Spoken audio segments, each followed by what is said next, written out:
Good morning बच्चों। कक्षा 12 physics हम आपको संधारित्र चैप्टर पढ़ा रहे थे। पिछले वीडियो में आपने संधारित्र की धारिता से संबंधित परिभाषा तथा मात्रक वो आपने देखा। आज हम एक डेरिवेशन कराने जा रहे हैं, विलगित गोली चालक की धारिता। ठीक है, तो मान लीजिए यहाँ पर कोई एक विलगित गोली है, ठीक है, जिसकी केंद्र से त्रिज्या a है, इसके केंद्र पर +q आवेश रखा है। यहां पर हम लिख दे रहे हैं, माना स्मॉल a त्रिज्या की एक विलगित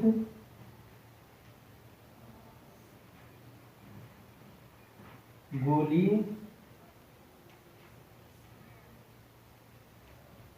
चालक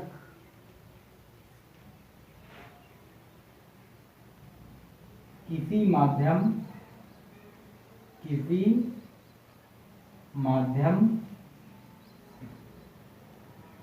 जैसे कांच, मोम, कागज आदि। माने एक विलगित गोली चालक किसी माध्यम जैसे कांच, मोम आदि, कागज आदि में रखा है,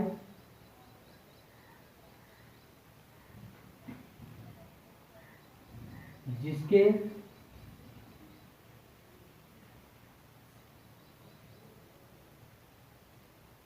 केंद्र पर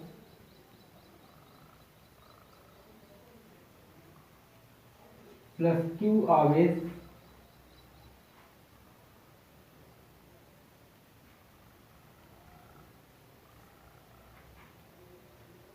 रखा है, जो कि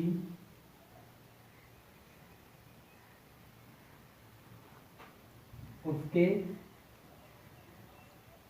पृष्ठ पर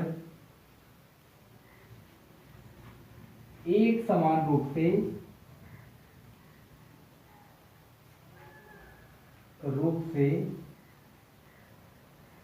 वितरित है,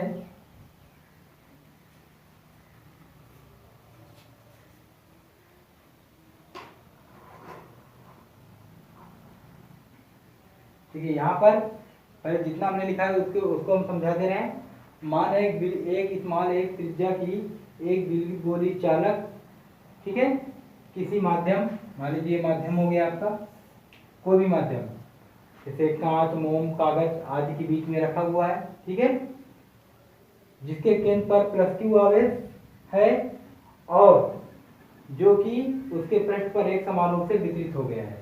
इसके पृष्ठ पर एक समान रूप से वितरित हो गया, यानी बट गया है, ठीक है। तब इसमें से इसमें निकलने वाली वैद्युत बल रेखाएं पृष्ठ के लंबवत होंगी। तब निकलने वाली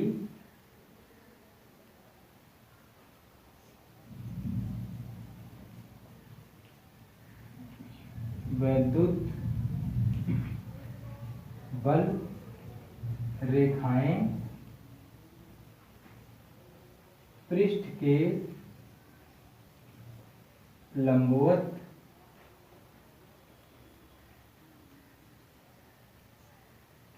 होंगी। इतना आपको लिखना है। आप इसी में देख सकते हो कि माना एक स्मॉल ए त्रिज्या का एक विलगित गोला है, जिसके केंद्र पर +q आवेश रखा है, जो इसके पृष्ठ पर एक समान रूप से वितरित है, और यह गोला किसी माध्यम मोम, कागज, कांच आदि के बीच में रखा गया है, और तब इससे निकलने वाली जो वैद्युत बल रेखाएं होंगी वो पृष्ठ के ऐसे लंबवत होंगी, ठीक है। तब विभव क्या होगा, तब विभव का मान क्या होगा, अब हम इसको रब करके आगे बता रहे हैं, ठीक है। इसको आप लोग नोट कर लीजिएगा।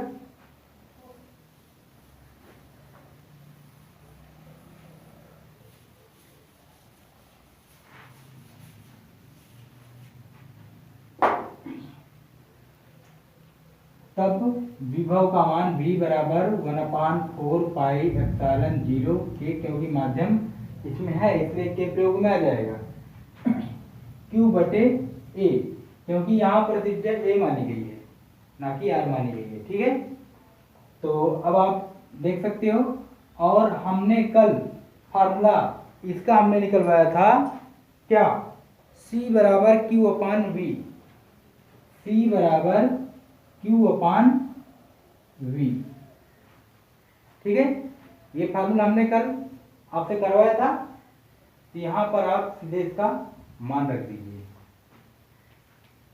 q बटे v का मान क्या है 1/4 पाई एप्सिलॉन 0 के इंटू q बटे a। q से q तो कैंसिल हो जाएगा, मगर ये बटे में कहाँ जाएगा, इसके गुणन में जाएगा, तो c बराबर आ जाएगा 4 पाई एप्सिलॉन 0 के a। ये तो वास्तविक धारिता हो गई। ठीक है, अब इसके बाद ये आपके धारिता का सूत्र आपको प्राप्त हो गया। अगर माध्यम कहीं चेंज होता, मान लीजिए अगर माध्यम, यहाँ पर आपको ये चीज समझ में आ गया होगा ना कि v बराबर 1/4 पाई एप्सिलॉन 0, विभव बराबर फार्मूला यही होता है ना 1/4 पाई एप्सिलॉन 0 q बटे r। लेकिन यहाँ पर माध्यम में वो गोला रखा हुआ है, इसलिए के अकेला का दिया गया और त्रिज्या उसकी a मानी गई है, इसलिए r की जगह a आ गया। c बराबर q अपान v, कल हमने ये फार्मूला आपको वैद्युत इसकी धारिता, संधारित्र की धारिता में हमने लिखाया था कि संधारित्र की धारिता आवेश तथा विभव के अनुपात के बराबर होती है। तो यहाँ पर q अपनी जगह स्थिर रहा, v का मान आपने जो देखा वो आपने रख दिया, तो नीचे वाला ही कहाँ जाएगा, ऊपर जाएगा और q से q कैंसिल हो जाएगा, c बराबर हो जाएगा 4 पाई एप्सिलॉन 0 के a। ठीक है, यदि माध्यम इस चित्र को हम रब कर रहे हैं, ऊपर से बता दे रहे हैं,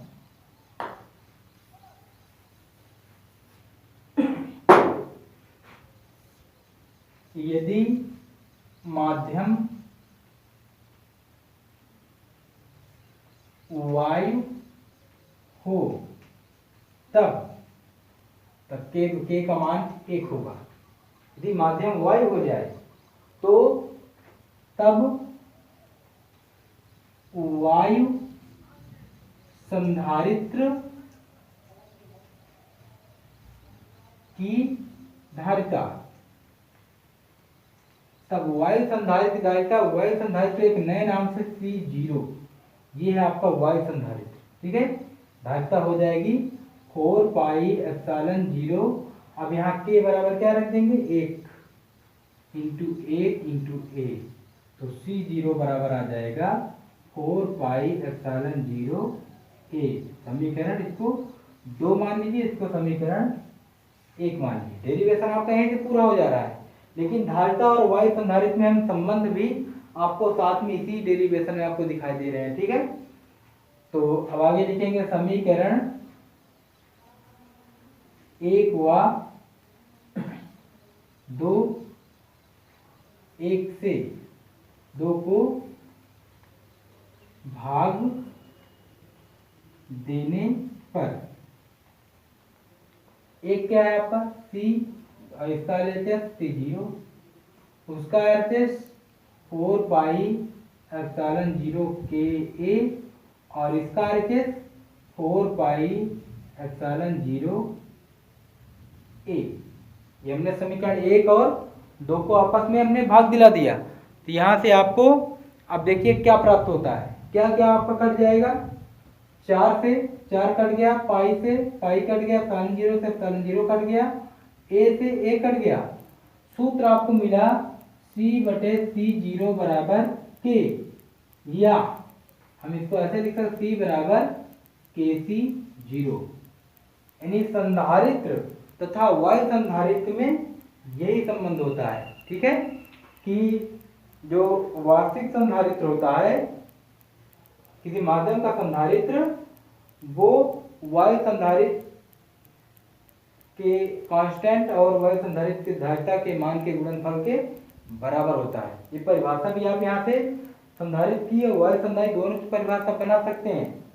ठीक है, अगर C0 बराबर निकालते के बटे में आ जाता। ठीक है, तो यहाँ पर C0 की परिभाषा नहीं, वायु संधारित्र की परिभाषा भी आप कर सकते हैं। ध्यान दीजिएगा, न्यूमेरिकल में संधारित्र खाली बोलता है तो आप C से प्रयोग डिनोट करेंगे, और अगर वायु संधारित्र बोलता है तो C0 से प्रदर्शित करेंगे। ठीक है, ये आपको ध्यान देके चलना है। वायु संधारित्र में मतलब माध्यम का मान 1 है। ठीक है, ये डेरिवेशन इस तरह इनके संबंध से खत्म हो गया। अब आगे हम आपको अगली वीडियो में भेजेंगे। Thank you.